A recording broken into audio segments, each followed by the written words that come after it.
My name is Amy, and I'm a PhD student with Sally Otto at the University of British Columbia. And today I'll be sharing some research which explores some methods for capturing vital rate heterogeneity in Leslie matrices. So individual vital rates, such as birth rates and mortality rates, determine how individuals survive, develop, and reproduce throughout their lives. So in other words, these vital rates determine an individual's life history, and as Joanna pointed out the other day, its fitness. And so it's not hard to see that these vital rates can vary substantially, not only between species and populations, but even among individuals within a single population. So for a long time now, ecologists and evolutionary biologists have been really interested to try to capture this variability among individual vital rates because it can have major consequences for our predictions at both the individual and population levels. So one tool that we can use to try to capture this variability among vital rates is the population projection matrix model. And so one particularly popular type of population projection matrix is this traditional age-structured or Leslie matrix model. And so Leslie matrices assume that individual survival probabilities, so these S's here, and birth rates, so these B's, depend only on an individual's age class. And so while an individual's vital rates could vary as it ages, any individuals that are in the same age class would be expected to share the exact same expected survival probability and birth rate. So Leslie matrices are a discrete population model, and they generate this state vector here, which just splits the total population size at time t into the number of individuals in each age class from 1 up to a maximum of omega here. And so then the corresponding Leslie matrix would look like this, with those expected birth rates for each age class along the top row and the survival probabilities along that subdiagonal. And so Leslie matrices have a few properties that make them particularly useful in ecology and evolution.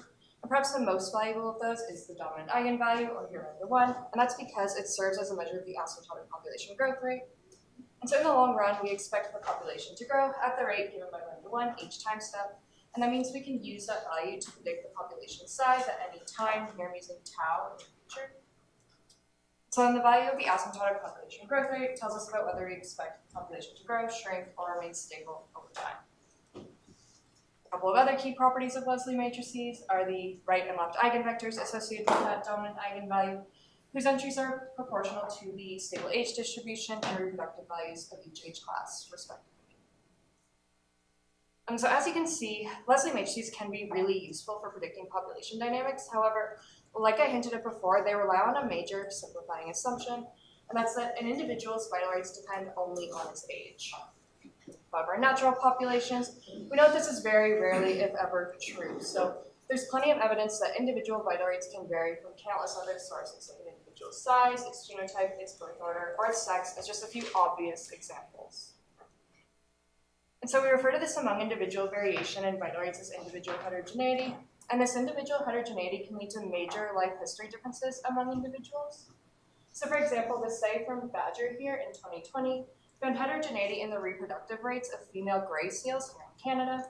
And this heterogeneity produced 3 groups of individuals, so frail, average, and robust, where you can see these robust individuals here in blue were expected to produce almost twice as many offspring over their lifetime as those frail individuals in yellow. And so we would expect that those robust individuals would contribute a lot more to the population and its dynamics over their lifetime than those frail individuals. And so this variability among vital rates at the individual level can also scale up to influence population and evolutionary dynamics. And so I don't have too much time to get into it here, but as an example, some of our previous work has shown that the structure of individual heterogeneity can influence both population growth rates and the evolution of senescence. And so for this work, we modeled heterogeneity that either resulted in trade-offs among vital rates, so where individuals that had high survival probabilities tended to pay a cost in terms of their birth rate, and vice versa, or that resulted in positive covariances among vital rates, so where individuals tended to either be really lucky and have high survival probabilities and high birth rates, or really unlucky with low values of both vital rates. And what we found was that those positive covariances tended to speed up population growth rates and rates of senescence, while trade-offs, so negative covariances, had the opposite effect. So hopefully I've convinced you that it's important to account for this variability within age classes in our models. However, how do we actually go about capturing that extra source of individual heterogeneity? One intuitive way would be to simply extend that traditional Leslie matrix model that I was showing you earlier to account for heterogeneity from some extra source that isn't age. So this could be, for example, due to maternal effects, developmental heterogeneity, environmental heterogeneity, really anything that isn't the individual's age. And so now, for each age class in the model, I'm going to assume there are row potential vital rate phenotypes for an individual. So what this means is that now individuals that are in the same age class don't necessarily share the same vital rates. So for example, here, if each color represents a different vital rate phenotype, then individuals could be in the same age class, but have vital rates that correspond to the blue, green, or yellow phenotypes. And then I also introduced a couple of new variables to allow individuals to potentially transition among these phenotypes. These Fs here, these represent the probability that a surviving individual transitions into a particular phenotype as it ages. And so for example, this Fx to 1a here, that would represent the probability that an individual in some phenotype X transitions into phenotype 1 as it ages from age A to A plus 1. And so in general, these transition probabilities can depend both on the phenotype and age that an individual has come from and on where it's going to. And then these J's here, these just represent the probability that offspring are born into any of the given phenotypes. And so this allows for parents to potentially give birth to offspring with phenotypes that are different from their own. So on its own, this model is sufficient to characterize individual heterogeneity within age classes. However, one problem with this approach is that the matrices become very large very quickly. And as the matrix gets larger and larger, analyses of population dynamics become more and more complex and computationally expensive, and it also becomes empirically challenging to gather a large enough sample size of each age and phenotype category to be able to actually parameterize and use these matrices. So one technique that we can use to try to minimize these problems comes from matrix collapsing, which allows us to collapse all of the vital rate phenotypes in an age class down to a single effective vital rate so that we're left with what looks like a regular Leslie matrix. So we're definitely not the first ones to think of this idea of matrix collapsing. So one technique that's already out there in the literature is this ergodic flow preserving or EFP merging method, which in our case would allow us to take a weighted average of all of the vital rate phenotypes in each age class. The weights are given by the right eigenvector associated with that dominant eigenvalue, and this just ensures that at least in the long run, the proportion of individuals in each age class is the same in both the original and collapsed matrices.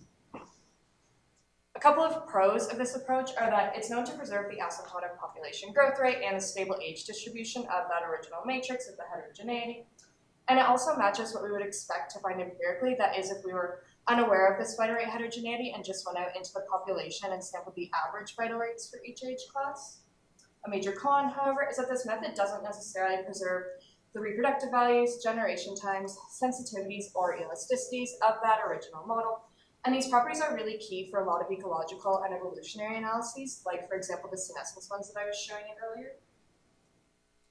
There's a second method out there in the literature, and it comes from this paper by Bienvenu et al. In 2017. I don't have too much time to get into their approach, but it does have a major advantage over EFP merging in that it's known to preserve the reproductive values, generation times, and elasticities of that original model. However, it comes at the cost of using this more complex method that doesn't necessarily match our empirical approaches. And it can also be difficult to interpret the final matrix because in the process of collapsing, this method changes the units, and this can allow, for example, for survival probabilities that appear to be greater than 1. And importantly, neither of these methods preserve the transient dynamics of that original matrix, and so they can only be used for populations that we can assume have already settled down to their stable distribution. So the main question that we're looking to answer with this research is, can a Leslie matrix accounting for individual heterogeneity be collapsed without losing this key information about population dynamics? The short answer is yes, it can, at least in some cases. And so we've developed a new method for matrix collapsing that we've termed phenotypic collapsing. The key assumption behind phenotypic collapsing is that there's no inheritance of parent phenotypes to the offspring for parents of any age. What I mean by that is that those J's that I introduced earlier, they're the same for parents of any age and phenotype. And so offspring are essentially born into this central pool, and then they have their phenotypes assigned at random with probabilities determined by these J's here. And so this ensures that after the initial cohort in the population dies off, so after at most omega time steps in this example, we get a stable distribution of phenotypes in each age class. But then throughout life, individuals can keep their current phenotype or they can switch around. We don't make any restrictive assumptions there. The weights for averaging the phenotypes with phenotypic collapsing are then simply given by the probability that an individual is in a particular phenotype X at age A, given that it survived to that age A.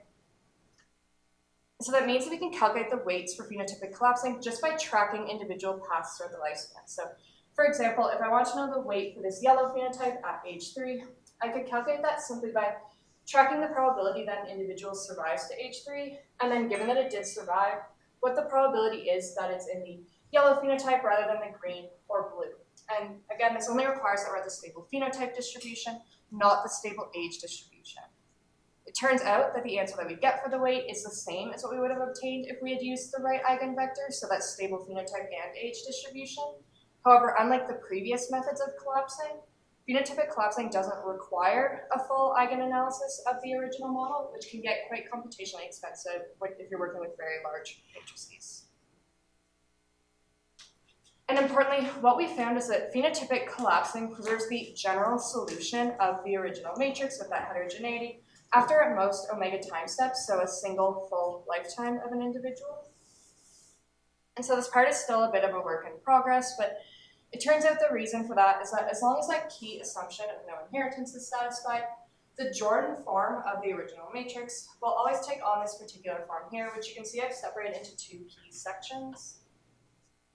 Just as a quick refresher, the Jordan form of a matrix contains the eigenvalues of that matrix along its diagonal, and then the only other non-zero entries are these ones, which tell us about how many ordinary and generalized eigenvectors each eigenvalue has.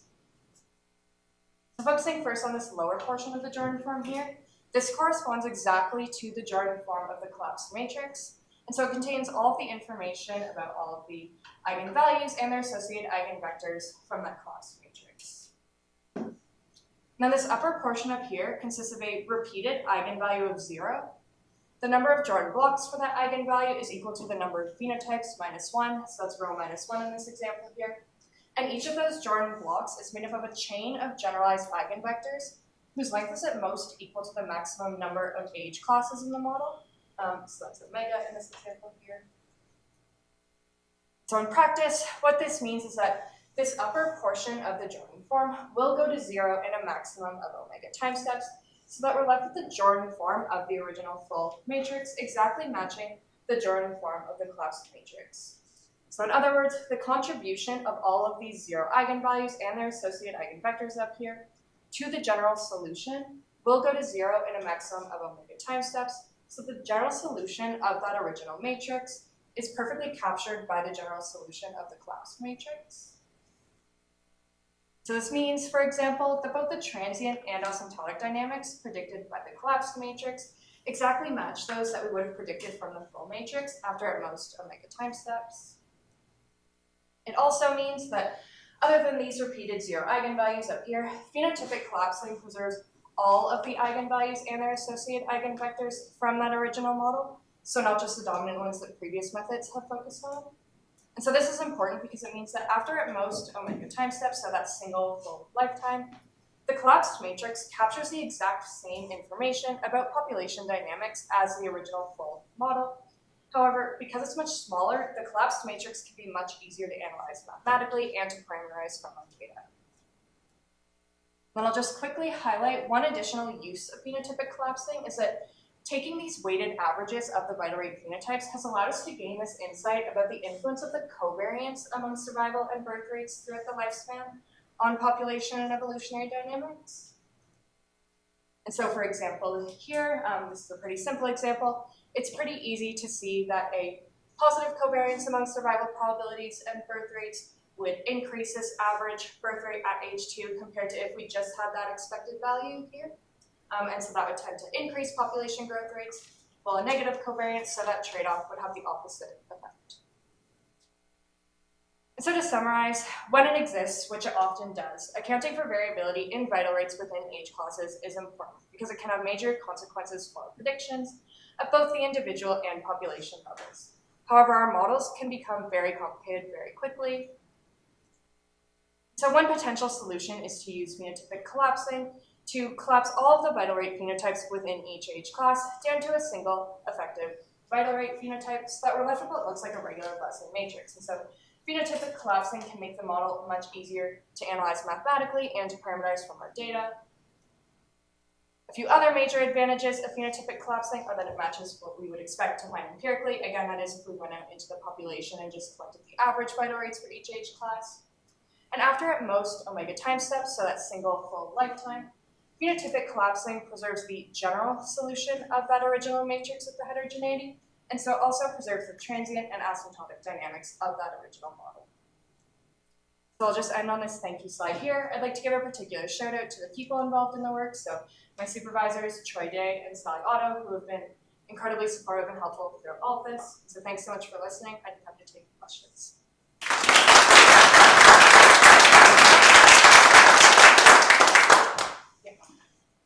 Sorry, I just saw that first.